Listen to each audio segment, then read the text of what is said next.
আসসালামু আলাইকুম, সবাই কেমন আছেন? আজকে যাচ্ছি আমাদের বাগান থেকে আপনারা লাকড়ি আনবো।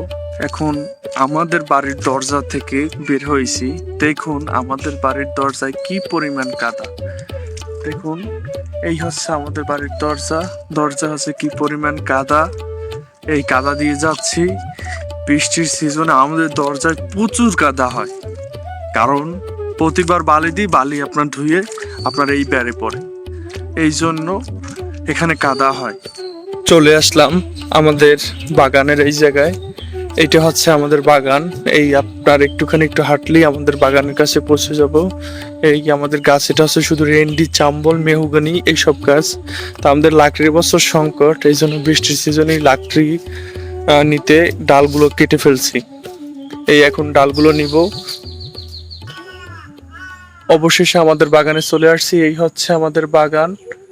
এই টোটালি এই গাছগুলোর থেকে আমরা ডাল কাটছে, এই ডালগুলো আমরা এখন নিয়ে বাসায় যাব। সবাই দেখতে থাকুন। এখন মূলত লাকড়ি বাঁধবো, এই জন্য লাকড়ি রাখা হয়েছে। এইভাবে লাকড়ি বাঁধা শেষ, এখন মাথায় নিয়ে হাঁটবো। লাকড়ি মাথায় করে বাড়ি নিয়ে যাইতেছি। এগুলো আস্তে আস্তে শুকাবে, তারপরে জ্বালাবো, নাহলে উপর মাথায় রেখে দেব সামনের বছরের জন্য। বছর আমাদের লাকড়ির সংকট, তাই বৃষ্টির সিজনে লাকড়ি সংগ্রহ করতে আসি আমাদের বাগান থেকে। এই কাটা লাকড়িগুলো নিয়ে যাচ্ছি।